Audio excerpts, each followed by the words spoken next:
Assalamualaikum warahmatullahi wabarakatuh.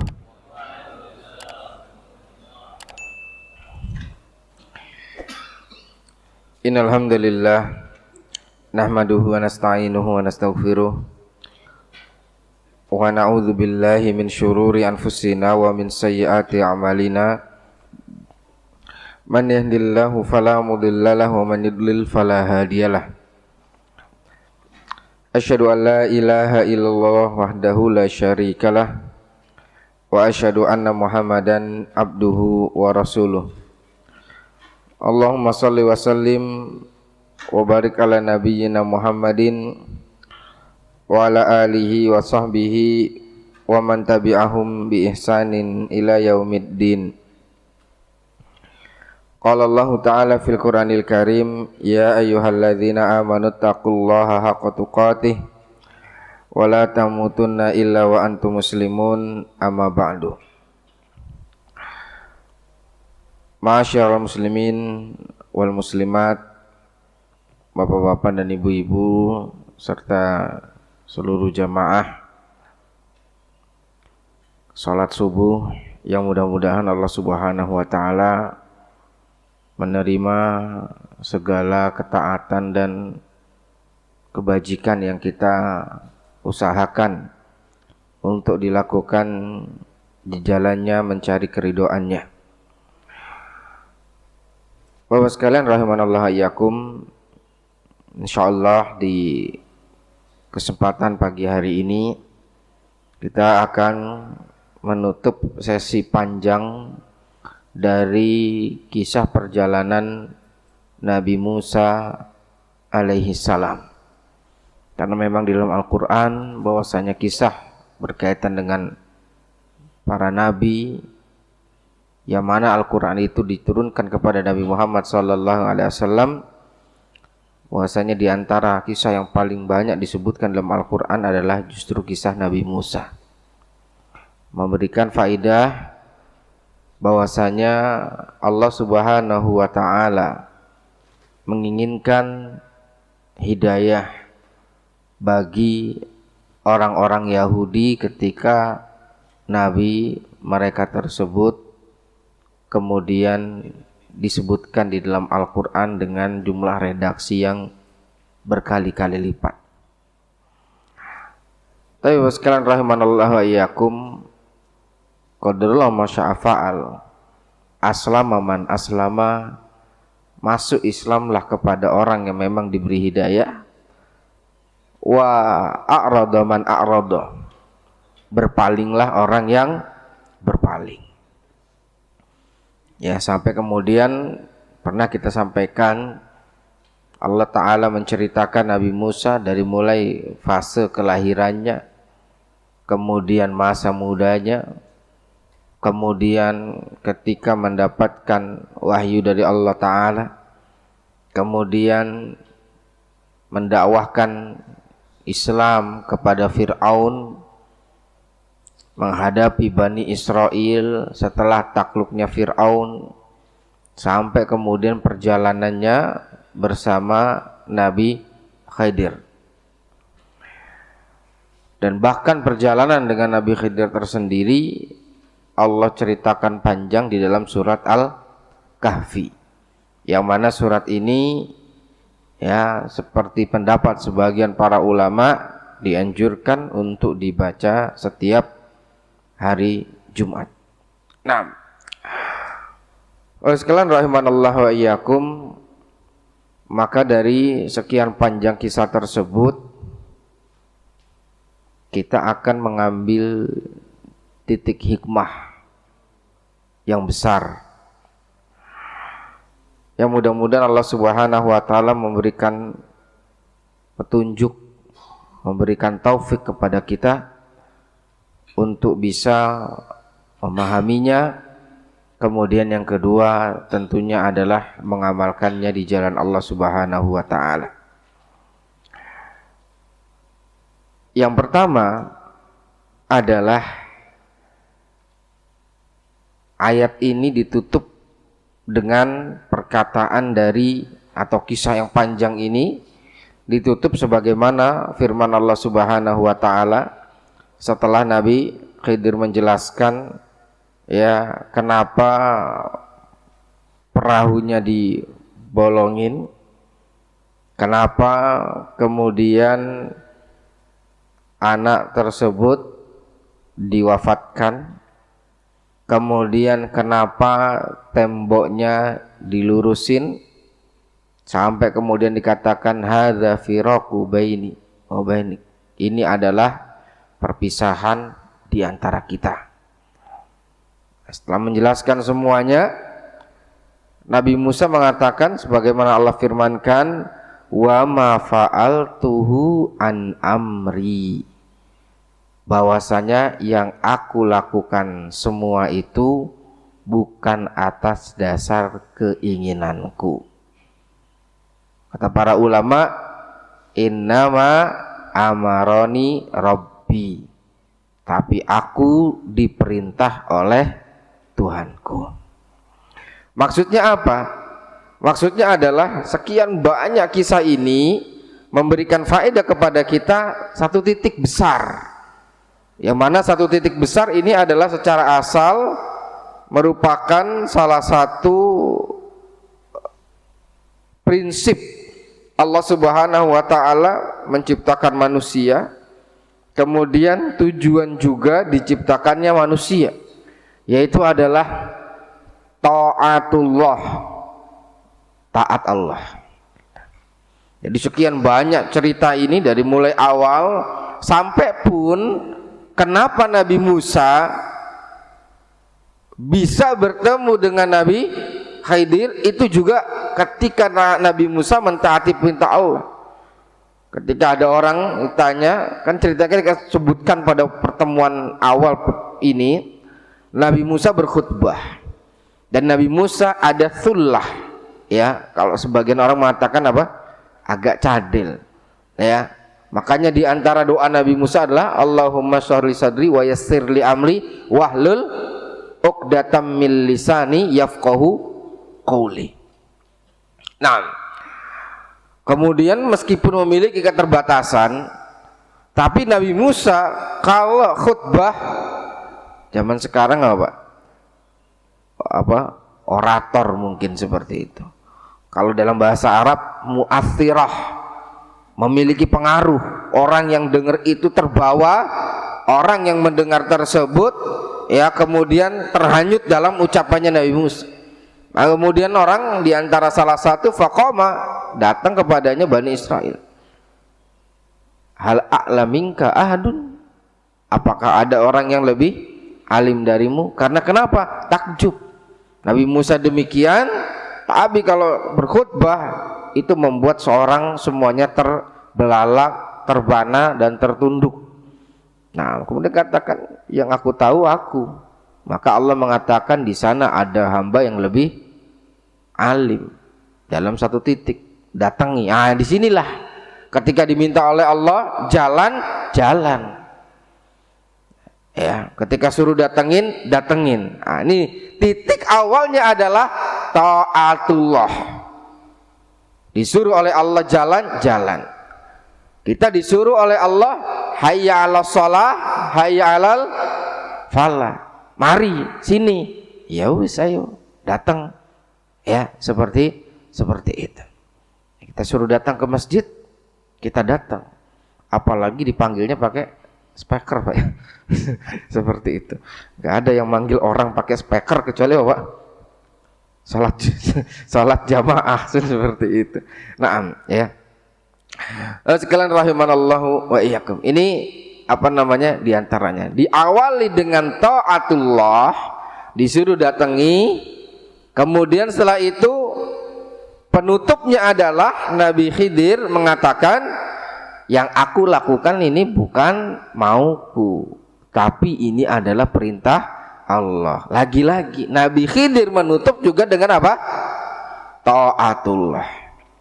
Ya, makanya prinsip terbesar seorang beriman adalah ati Allah wa atiur Rasul. Taatlah kepada Allah dan taatlah kepada Rasulullah sallallahu alaihi wasallam. Ya, ya ayyuhalladzina amanu la tuqaddimu baina yadayillahi wa rasulih. Wahai orang-orang yang beriman, jangan mendahulukan ucapan siapapun di atas ucapan Allah dan Rasulnya. Wattaqullah, dan bertakwalah kepada Allah. Apa faedah dari ayat ini? Takwa itu adalah tangga tertinggi, dan tangga tertinggi ini tidak bisa dicapai kecuali dengan jalan takwa. Ya, bahwasanya tangga tertinggi ini pintunya adalah takwa. Dalam hal seperti apa? Dalam hal yang berbagai macam sisi kehidupan seseorang, baik dalam rangka ibadah, dalam rangka kemudian muamalah, dalam kaitannya dengan konteks ibadah mahdoh atau kemudian yang ghair.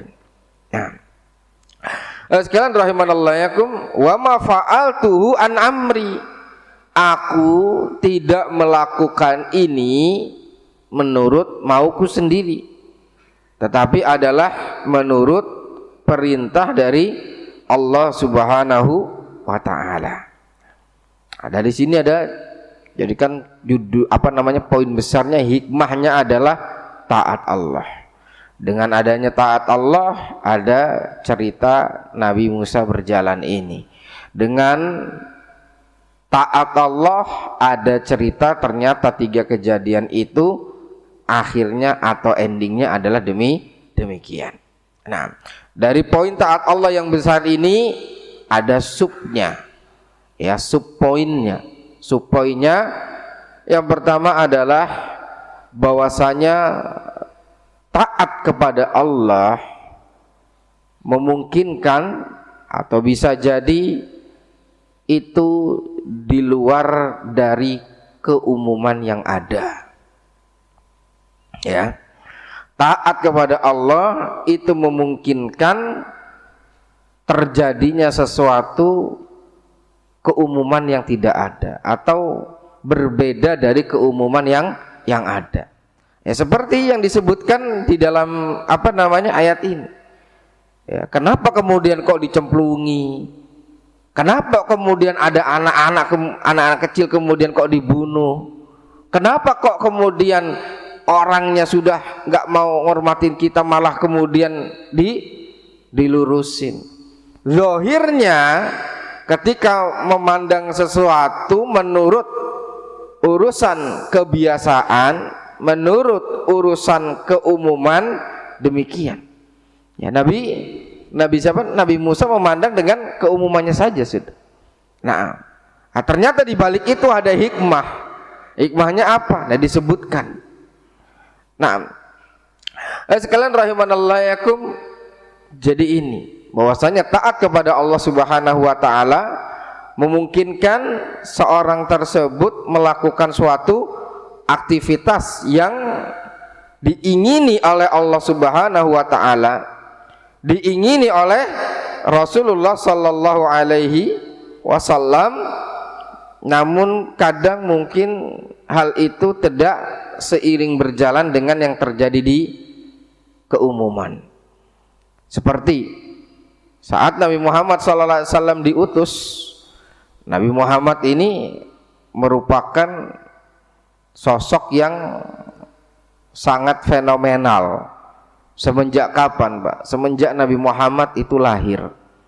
Makanya saya pernah jelaskan belum? Kenapa Nabi Muhammad pada saat lahir yang cenderung dekat dengan beliau itu kakeknya. Sudah pernah belum saya ceritakan di sini? Nah, jadi gini, Pak. Ini kalau kita berbicara tentang sirah Nabi Muhammad, semua itu memang sudah, kalau saya bilang, saya takut khawatir su'ul adab ya, cuman mohon maaf, mungkin ini saya sedikit permisalan ya. Skenarionya itu indah sekali sudah. Allah atur sedemikian rupa. Kenapa Nabi Muhammad lahir, ayahnya sudah wafat? Kenapa Nabi Muhammad lahir, yang cenderung ngurus adalah kakeknya, ya seperti itu sudah indah sekali. Simpelnya begini Pak, bahwasanya Nabi Muhammad Abdullah nikah sama Aminah 2 hari atau 2 hari bulan madu, kemudian setelah itu Abdullah ke Syam berdagang, di tengah jalan meninggal. Kemudian setelah itu Nabi Muhammad berapa bulan kemudian lahir. Setelah lahir, yang membawa Nabi Muhammad adalah kakeknya, yaitu adalah Abdul Muthalib. Kemudian yang part kedua adalah sebelum Rasulullah SAW wafat, sebelum Rasulullah SAW dilahirkan, di kota Mekah ada peristiwa besar. Yang pertama yang bernama apa? Pasukan gajah. Alam taro kaifa fa'ala rabbuka bi ashabil fil. Taib. Nah, Abraha kenapa menyerang Mekah? Abraha menyerang Mekah karena dia gak suka tempat yang dia bangun, ya tempat yang dia bangun itu kemudian dilumuri oleh kotoran. Jadi dia bangun suatu tempat di Yaman dengan tujuan untuk memindahkan orang-orang yang datang ke Ka'bah ke tempat yang dia bangun. Nah, kemudian ada 2 realita yang terjadi. Realita pertama, orang-orang nggak ada yang datang ke tempat yang dia bangun. Yang kedua, malah seorang laki-laki yang datang dari Makkah ke Yaman jauh-jauh bawa apa? Bawa pupnya manusia, ya, dibawa, ya, bawa pupnya manusia. Habis itu dilumurin diem-diem sama orang Arab ini. Ya, dilumurin diam-diam. Ketika Abraha tahu, kaget, tuh tempat yang sudah saya bangun, tempat yang sudah saya buat megah, ternyata malah dibuat apa? Tempat pembuangan kotoran manusia. Marahlah dia si Abraha. Ketika dia marah, dia bawa itu yang namanya pasukan gajah. Simpel cerita, dia sampai ke tempat Taif. Taif mana Pak? Jamaah umroh sekarang di antara penawarannya apa Pak? Ya, jalan-jalan ke Taif. Ngapain Pak? Mau Taif itu tempat diemnya dulu Abraha. Karena dia orang Yaman. Dia ke Taif minta petunjuk jalan ke Mekah. Taif. Diantarlah sama satu orang. Ketika diantar sama satu orang, kemudian berhenti di satu titik yang namanya Wadi Mughammas. Nah, di Wadi Mughammas ini si pengantar jalannya meninggal, kemudian dikuburin sama orang Arab. Nah, orang Arab ketika nguburinnya di depan Abraha, iya aja, tapi di belakang Abraha kuburannya dirajam. Maksudnya dirajam apa? Dilempar-lemparin. Karena kenapa? Orang Arab pada saat itu nggak ridho bahwasanya ini orang pembawa kesesatan. Maksudnya membawa kesesatan apa? Dia menjadi petunjuk jalan bagi orang yang akan menghancurkan Ka'bah. Ya, makanya di depan Abraha iya aja, kemudian habis itu di belakangnya, ya, petunjuk jalan ini kuburin, tapi habis itu dirajam. Maksudnya dirajam adalah kuburannya dilempar-lemparin, menunjukkan ketidaksukaan dan ketidakridhoan mereka. Oke, thayyib. Lanjut, di Wadi Mughammas mereka berjalan. Ketika mereka berjalan, ya, kemudian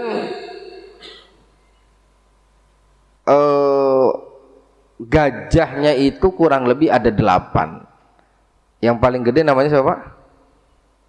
Sudah belum?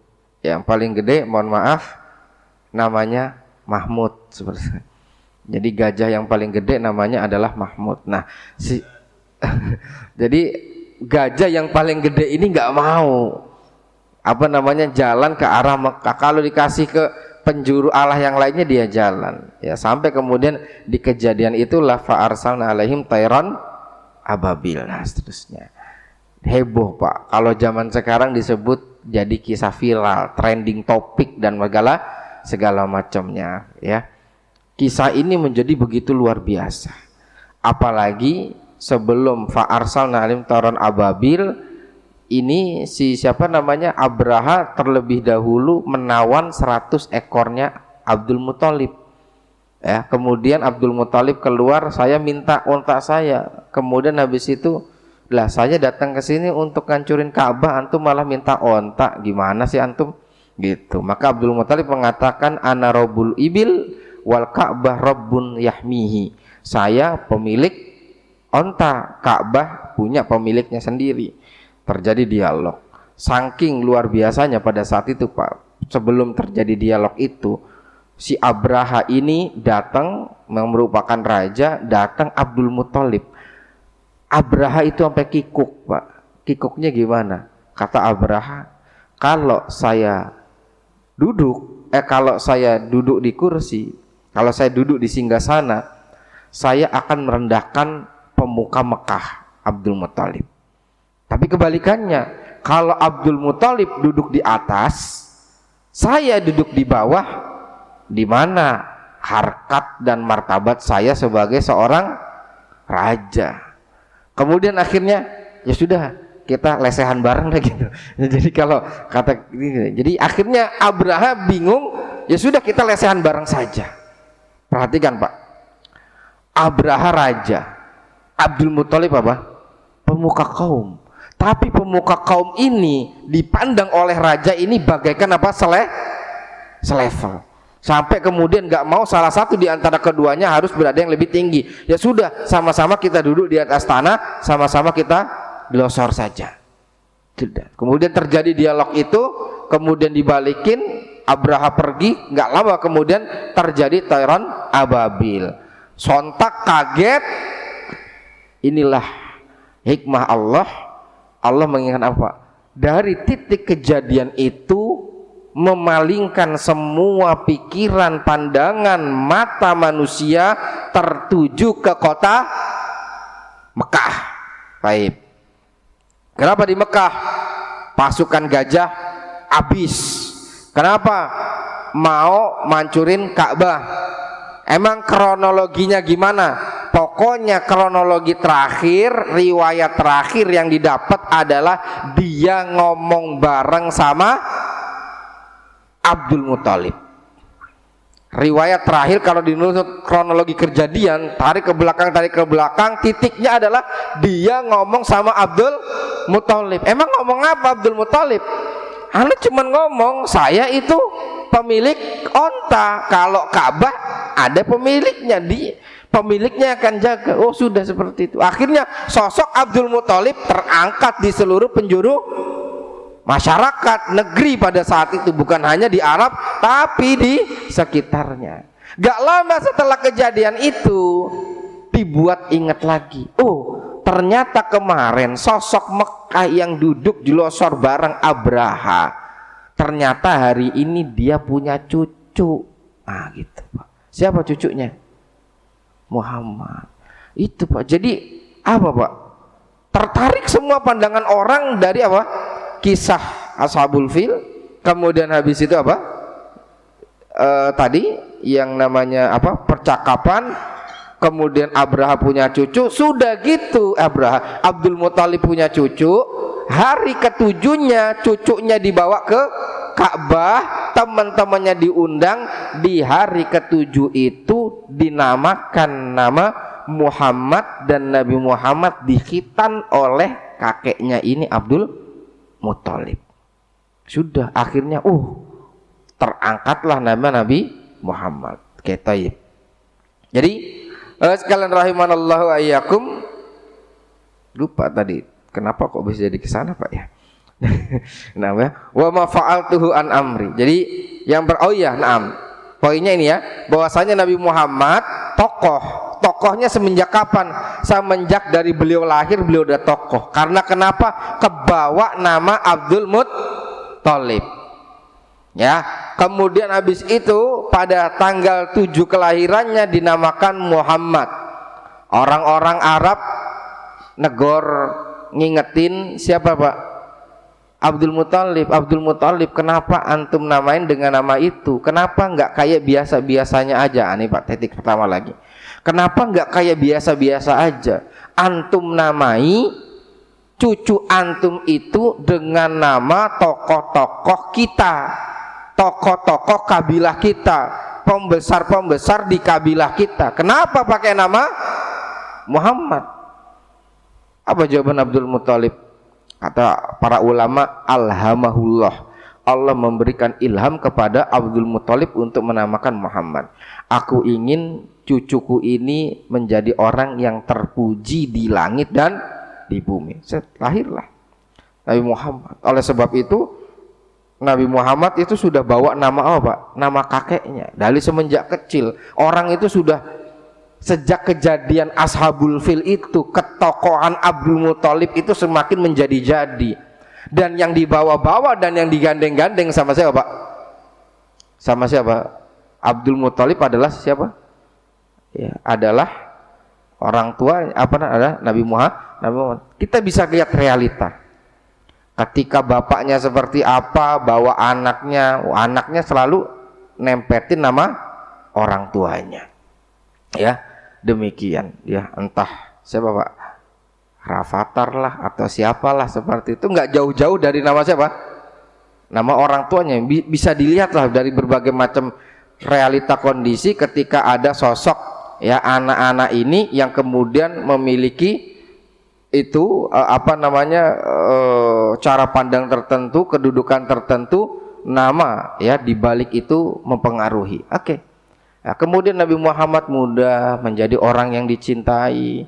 Ya, kemudian setelah itu juga menikah dengan Khadijah, juga masih menjadi orang yang dicintai, sampai kemudian Nabi Muhammad mendapatkan wahyu, kemudian mengajak manusia untuk ibadah kepada Allah. Disitulah mulai mereka melotot. Di titik itu mulai melotot. Kenapa? Karena kebiasaan orang-orang Arab pada saat itu adalah ketika ditanya kam ilahan ta'bud, engkau punya Tuhan berapa? Yang kau sembah berapa?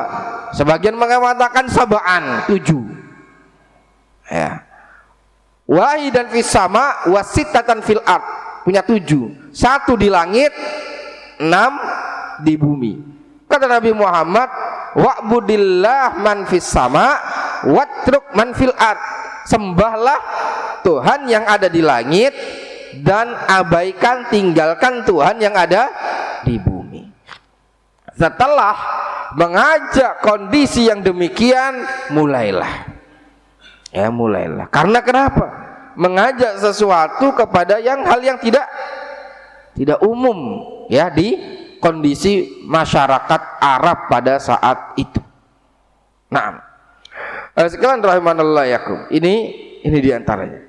Jadi yang satu, bahwasanya taatullah, satu, melazimkan seorang tersebut berkonsekuensi untuk melakukan apa yang diingini oleh Allah meskipun tidak diingini oleh manusia.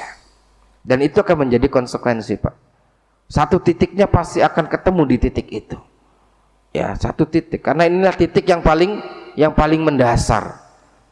Nah, kemudian ma'asyiral muslimin rahimanallahu wa iyyakum, titik yang kedua atau sub yang kedua adalah dari taatullah akan berkonsekuensi bahwasanya ketika melakukan apa yang diingini oleh Allah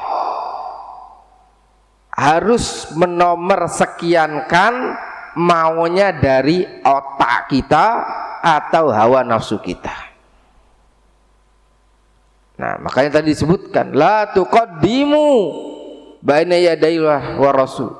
Jangan dahulukan ucapan siapapun di depan ucapan Allah dan Rasul. Makanya di antara adab dalam penulisan adalah ketika membawakan argumen qala Allah, sampaikan dulu, tulis Allah berfirman. Yang kedua adalah qala Rasul, Rasul sallallahu alaihi wasallam bersabda. Kemudian habis itu baru ungkapan-ungkapan yang lain baru menurut kita. Jangan kemudian menurut kita terus.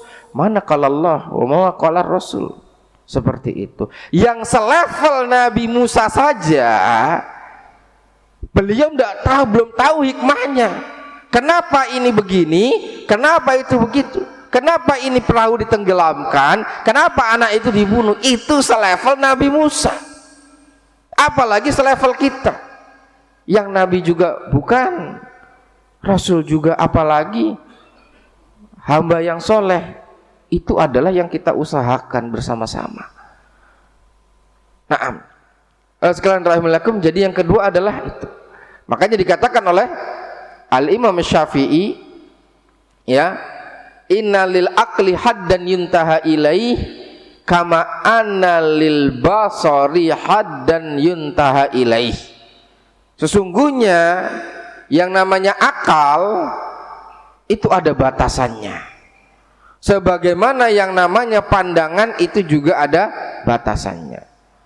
Mohon maaf, pandangan kita di sini berlebih kurang. Ada mungkin dari sini ke depan itu sudah masih kelihatan, alhamdulillah. Di AC itu ada tulisan apa? Nah, kemudian di tembok itu ada tulisan apa?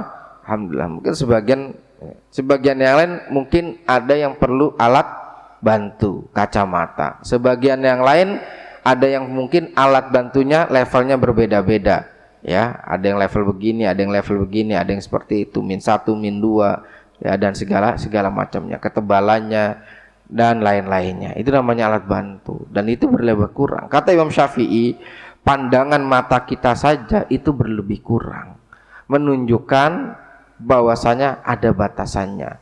Yang nggak pakai alat bantu semakin ditarik ke belakang juga semakin kabur, semakin tidak jelas. Itu pandangan mata kita, begitupun pandangan akal kita. Ada kalanya kita bisa logikakan, ada kalanya gak bisa kita logikakan atau gak nyampe logika kita ke situ. Begitu juga dengan kisah ini. Ya, kisah ini mengajarkan kepada kita bahwasanya akhirnya apa? Mungkin kita punya cara pandang, mungkin kita punya pendapat, tapi itu pendapat kita. Pendapat kita bisa benar, bisa salah. Tapi kalau sudah qala Allah berfirman, Rasul sallallahu alaihi wasallam bersabda, sudah sami'na wa ata'na, sudah. Sekalian rahimakumullah, banyak kisah kejadian hal tersebut. Termasuk diantaranya adalah penaklukan kota Mekah. Itu juga di atas dari hal tersebut. Ya, kita mungkin agak review sedikit, ya, sebagaimana dulu Nabi Muhammad mimpi akan masuk ke kota Mekah dalam keadaan aman. Rasulullah SAW sudah nggak pulang kampung ke Mekah sekitar 6-8 tahun, ya, 6-8 tahun Pak, ngelebihi zaman Covid seperti itu, nggak pulang-pulang sama sekali. Abu Bakar dan lainnya juga nggak pulang-pulang. Beberapa di antara mereka masih punya famili di sana. Nah, kemudian ketika dapat kabar pengen masuk Mekah lagi, mereka bahagia. Apalagi mimpi Nabi itu benar. Nabi bermimpi masuk Mekah keadaan tawaf dalam keadaan, kemudian setelah itu palanya digunduli. Oh, berarti nanti akan setidaknya umroh di sana. Nah, keluar dengan para sahabat, semangat, dengan para sahabat bahagia. Di tengah jalan dicegat sama tokoh Quraisy. Ketika dicegat sama tokoh Quraisy, setelah itu ditanya, mau kemana? Saya mau umroh. Nah, nggak bisa. Terus gimana? Terjadilah jajak pendapat. Ya sudah, tahun ini kamu pulang, nggak boleh. Kemudian yang kedua, kalau mau umrah tahun depan, itu pun pakai syarat, ya, 3 hari. Kemudian yang kedua, nggak boleh bawa senjata. Yang ketiga, bolehnya bawa pedang yang memang biasa ditenteng. Kemudian habis itu pulang, ya. Kemudian habis itu kita gencatan senjata. Berapa lama? Gencatan senjata selama 10 tahun. Thayyib. Kemudian habis itu semua sekutu-sekutu kita juga gencatan senjata. Thayyib. Nah, itulah yang disebut dengan, yaitu apa? Piagam Hudaybiyah atau perjanjian Hudaybiyah. Umar bin Khattab marah. Ya Rasul, alaisa qatlana fil jannah wa qatlahum finnar. Ya Rasulullah, yang wafat di antara kita di surga, yang wafat di antara mereka di neraka. Naam. Alasna ala haqqin wa hum ala batilin. Kita di atas kebenaran, mereka di atas kebatilan. Betul. Limadza narda bihadhihi daniyah? Kenapa kita mau ridho dengan kehinaan ini? Kita datang itu cuma mau melakukan umroh, gak ada yang lain-lain. Sepanjang berdirinya Mekah, sepanjang berdirinya Ka'bah, belum ada orang yang ditahan masuk Mekah cuma gara-gara mau itu doang. Loh, malah kenapa ya torehan sejarah kita dulu orang yang pertama justru kita kok orang yang pertama ditolak. Yang kedua udah gitu tahun depan lagi. Yang ketiga udah gitu 3 hari lagi. Zaman dulu belum ada paspor Pak ya. Ya jadi kalau mau masuk Mekah ya terserah kapan. Kapan di mana aja berapa lama. Cuma 3 hari Pak. Kalau sekarang Pak tiba-tiba jamaah umroh dikasih visa 3 hari gimana? Umroh berapa jam Pak? Ya umroh paling sekitar kalau untuk aktivitas itunya saja sekitar 4 jam ya. Kalau misalnya sama mikotnya, kalau misalnya dari Jeddah paling habis itu sekitar 9 jaman. Kalau 3 hari datang umroh, istirahat sekali, besok pulang. Coba deh kalau dikasih kebijakan gitu, heboh nggak kita ya? Kalau kita heboh, mereka lebih heboh Pak. Mereka yang lebih dilahirin di sono, kok kita cuma dikasih 3 hari, apa-apaan ini ya. Kemudian habis itu sebelumnya sudah menang perang Badar, sebelumnya sudah menang perang Uhud. Abu Jahal udah mati, Umayyah bin Khalaf sudah mati, Robi'ah dan segala macam tokoh-tokoh pembesar Quraisy itu sudah mati. Abu Jahal ya, itu sudah banyak yang mati pada saat perang Badar dan juga pada saat perang Uhud. Ini tinggal beberapa. Kenapa kok kita ridho dengan kehinaan ini? Di saat tokoh mereka sudah banyak yang mati, di saat kita menang pada peperangan-peperangan di awal dulu, kenapa dikasih perjanjian ini kok kita mau? Gak nyambung ini di otak kita, gak sinkron ini dengan logika kita. Kita sekarang justru berada di papan atas, mereka sudah mulai melorot. Nah, kemudian jawaban Nabi, beliau mengatakan ana Rasulullah, saya utusan Allah. Gak puas dengan jawaban Nabi, Umar datang ke Abu Bakar mengatakan perkataan yang sama. Penutupnya Abu Bakar mengatakan huwa Rasulullah falan ya'sih, dia utusan Allah, tidak mungkin bermaksiat, tidak mungkin melawan apa maunya Allah.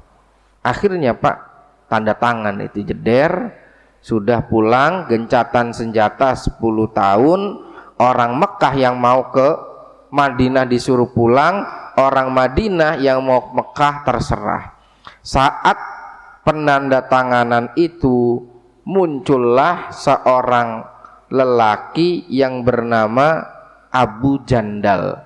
Abu Jandal ini lari dari Mekah ke Madinah ingin menyelamatkan diri, tangannya kerborgol, kemudian kecapean, kemudian letih, lemah dan segala macamnya. Setelah tanda tangan piagam tersebut, gaprukin diri, jeder di hadapan ya Rasul dan utusan Quraisy. Kata urusan Quraisy, ini bukti pelaksanaan pertama perjanjian kita. Rasul awalnya ngebela, ntar dulu dong, kita juga kan belum pisah, kita juga belum kembali.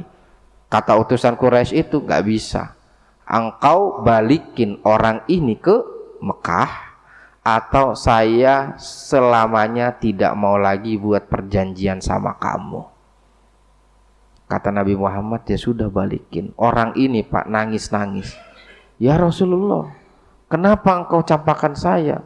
Dia lari ke Abu Bakar, dia lari ke Umar. Kenapa saya? Saya ini baru aja kabur dari Mekah. Saya mau ke Madinah menyelamatkan agama saya. Antum ridho saudaranya disiksa? Antum ridho saudaranya itu nggak bisa beribadah, antum ridho saudaranya dizolimi dan segala macam. Rasul cuma jawab satu kata, isbir. Isbir, sabar. Terus akhirnya ya sudah, tokoh Quraisy itu keenakan, bawalah pulang. Ini antara yang mencatat dengan yang kabur ini ternyata bapak sama anak, Pak. Ya ibarat kalau di rumah tuh ya, anaknya mau kabur ternyata ketangkep basah sama bapaknya, diapain? Wah sudahlah. Ya, akhirnya habis itu gimana? Ya sudah dibawa pulang. Nah ternyata menurut Umar bin Khattab tadi, kenapa kita ridho dengan kehinaan ini? Kata Abu Jandal, kenapa saudaramu ini didiamkan begini, dizolimi begini?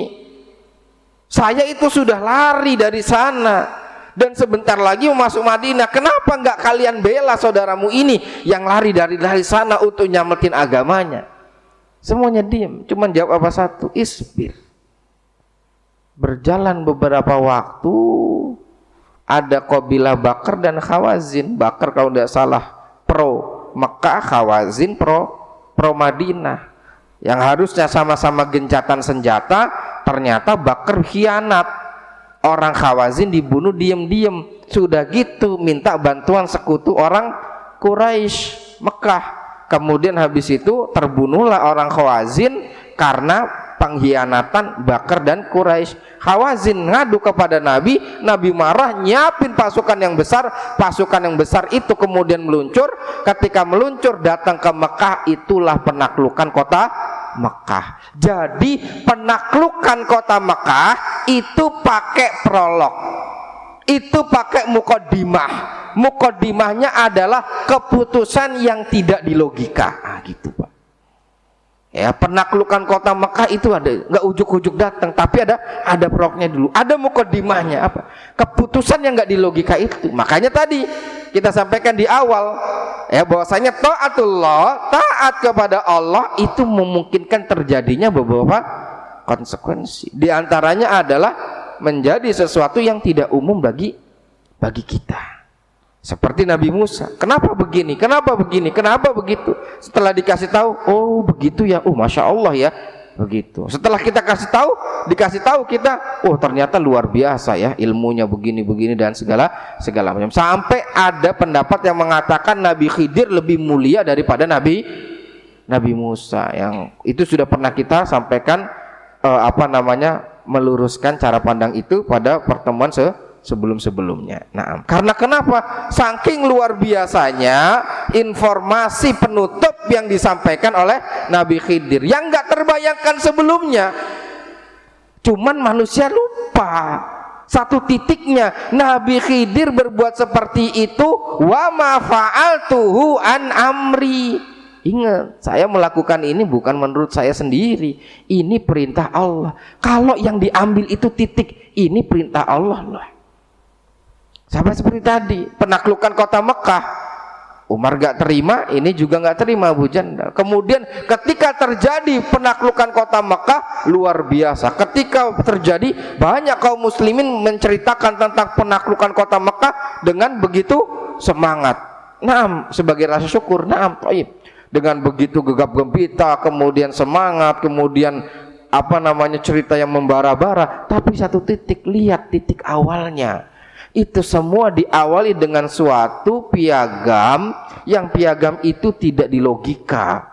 Kenapa tidak dilogika? Karena Rasul mengatakan apa? Ini Rasulullah, saya Rasul Allah, saya tidak mungkin memaksiatinya. Nah, sekalian rahimanallah yakum, ini diantaranya, dan ini adalah prinsip. Makanya tadi dikatakan oleh Al-Imam Syafi'i, innal aqla haddan yuntaha ilaiha. Akal kita, cara pandang kita itu ada batasannya. Sebagaimana pandangan mata kita itu ada batasannya. Tapi wahyu Allah, firman Allah, kalamullah, perintah Allah itu perintah dari Rabb, Zat yang maha penguasa, yang maha mengetahui, yang maha berkuasa, yang maha perkasa.